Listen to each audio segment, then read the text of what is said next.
Hey everybody, how's it going? Welcome to Cards and Sharps, and we have a sharp object here to look at. Don't know if you recognize that, but this would be my first Medford knife that I have brought into my possession. Medford gets into what you'd consider a premium knife. Price range wise anyway, so we're going to look at this, see if it kind of fits that premium tag. This is going to be the most expensive folding knife I have ever purchased, even in the capacity of older knives for folks and buy and sell knives. I have never had one that quite reaches the value that this one does. This is going to come in at about right around $300. I think suggested retail is mid threes. I think you'll typically find these advertised in the $290 to $310 range, and you're getting into pretty much Chris Reeve Sabenza territory with this knife. So how does that compare to that? Well, first of all, it's called the Smooth Criminal, and it is a smooth knife. You'll notice it does have a button lock, or they call it a plunge lock, and that allows you to operate the knife one-handed. Easy. You open, close, one hand without any problem. You can close without your fingers getting into the guillotine. And it's very, very smooth. And the texture has got a luxurious feel. And we'll discuss what that material is here in just a second. Just enjoy feeling and touching some quality craftsmanship here. Alright, first off, overall length is 7 inches, with the blade coming in at 3 inches. So if you have a 3-inch limit, you're good. If you can't do 3 inches, then won't work for you. But most places will allow up to 3 inches, so I think this is going to work for most of you. Cutting edge is 2.875, and as you can see, it's got a nice sharpening tool there that for sharpening, and I will say it comes very sharp out of the box. The blade width is 1.125, and it's 0.15 thick, and it with a hollow grind in it, so it kind of tapers down to a little thinner in here, but up here it's got some nice heft to it to give you a sense of durability and toughness.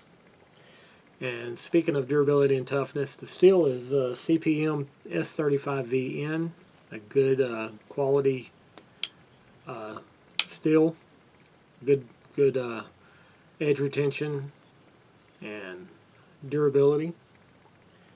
Drop point with a hollow grind, stone wash, plain edge.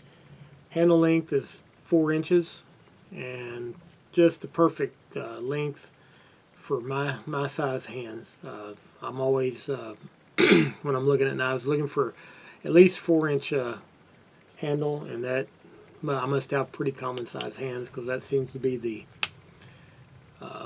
pretty general handle length.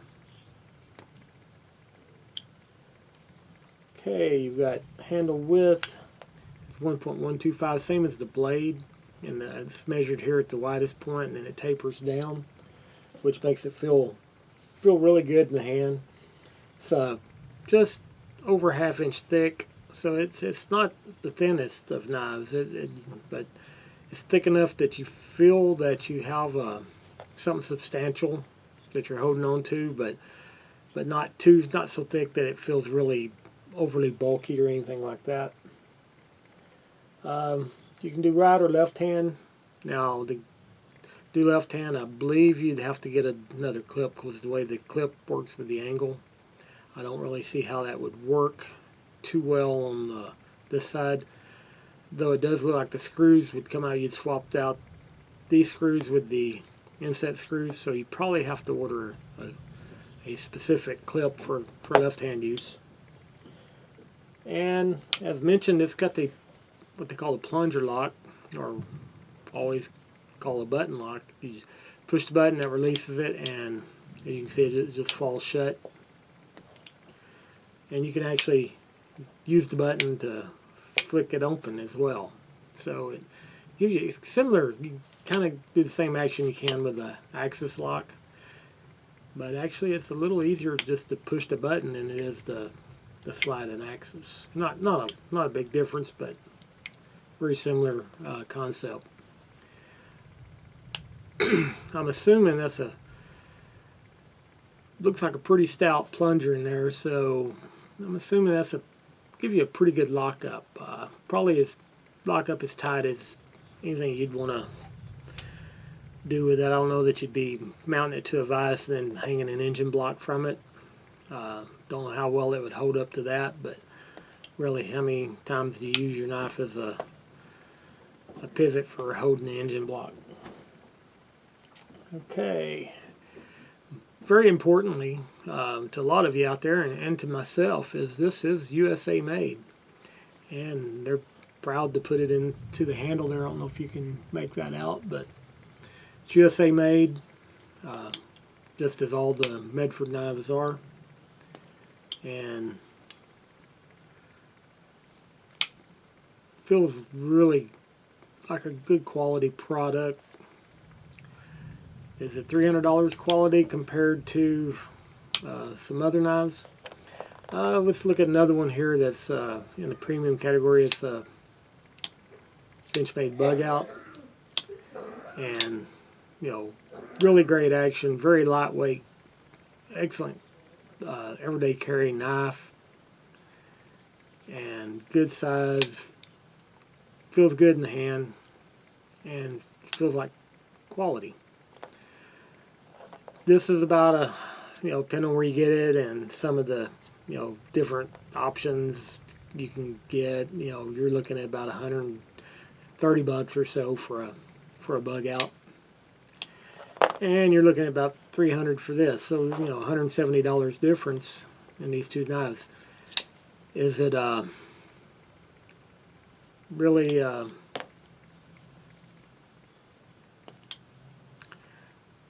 $170 worth of difference there? I guess a lot of that depends on your point of view. This definitely feels like a stouter knife, could handle heavier duty work than the Bug Out feels like it would be able to handle, because the Bug Out does have some flex in the handle here, because it only comes back, the frame only comes back to about here, so it's not a full frame. It just comes back to the locking mechanism and handles everything I've thrown at it,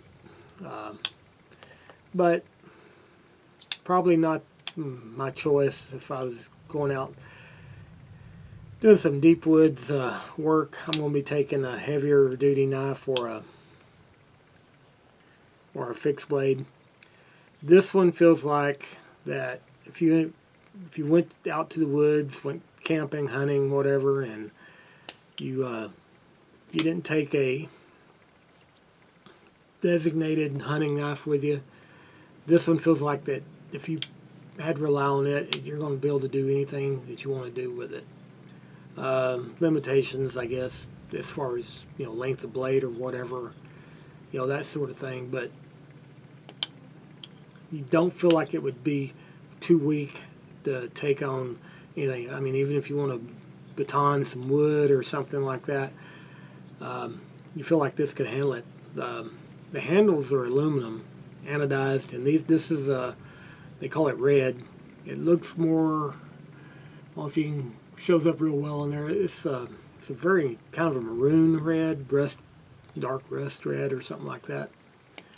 But it does feel really good, and it feels robust enough that if you dig it out in the woods with it, and you baton in some wood, you could whack it with a little small log, and it's going to be able to hold up to it, no problem at all. And that blade feels robust enough that you don't feel like you're going to chip it or bend it or anything like that. I mean, it's a good stout knife. And this one is actually probably the more delicate than most of the other Medford knives. If you've seen them, like the Praetorian and some of the others, they're very robust looking, beefy looking knives. What they do have is some pretty aggressive jimping, which this one has no jimping on the back. This troll here, your finger fits real nice, and that flipper serves as a guard to give you some protection. Now, there's no jimping back here, but oddly enough, it just doesn't really feel as slick back there as you think it would be. So I don't feel like it doesn't feel insecure in the hand. If I'm working it in here like that, I don't really feel like I'm going to slide up the knife at all. It does. You do manage to. I don't know if it's just the finish on the aluminum or what, but it does give you good grip, and even as smooth and silky as it feels. It's got some milling that gives you some grip points, and it doesn't feel overly slick like it would be real slick in your hand, and you do have that milling, and you feel like even if it was wet, you're still going to have a good purchase on it. You do have a little lanyard loop here if you like to attach lanyards, and it is open back, so it would be easy to clean, and you can see it's very open. And you got a little spacer here for a little added strength, but it doesn't have a frame that the handle and the frame are all one. So it even though it's not doesn't have titanium or stainless frame instead in the handle is part of it. It does not have the give and the flex to it that the bug out has. And like I said, you do not feel like you would be under knifed at any point with this one. All right, what do you guys think? Would you spend $300 for a knife? Is that the price range you like to be, or not? Me, I've shied away from them just because I've been happy with knives I've gotten that were less expensive and never felt the big need to splurge that much. And another thing is, I have lost knives over the years, and as much as I'd hate to lose a bug out, losing $130 is a lot more palatable than misplacing a $300 knife. But if you don't, if you're so careful that you're afraid to take it anywhere, then why buy it? Unless you just you like owning quality pieces. I mean, a Timex watch tells what time it is, but a lot of people buy Omegas and Rolex and whatever. So something for everybody. And I guarantee that get with your friends and you doing a gear check and you showing off your blades, you're probably not going to be outdone as far as the impressibility factor by pulling out a Medford. I think pretty much anybody that is into blades knows that Medford it's considered a good quality knife, and getting my hands on one, I can see where that reputation comes from. It is a good quality feeling knife. All right, I'd like to hear your guys' thoughts. Have any of you had any experience with Medford or the Smooth Criminal or anything like that? I'd love to hear from you and see what your thoughts are, and let me know some of your favorite knives and things. And if you was going to spend $300, what would you spend it on? And if you like this video, hit the thumbs up and subscribe. And I got more knives coming your way. We'll see you guys next time.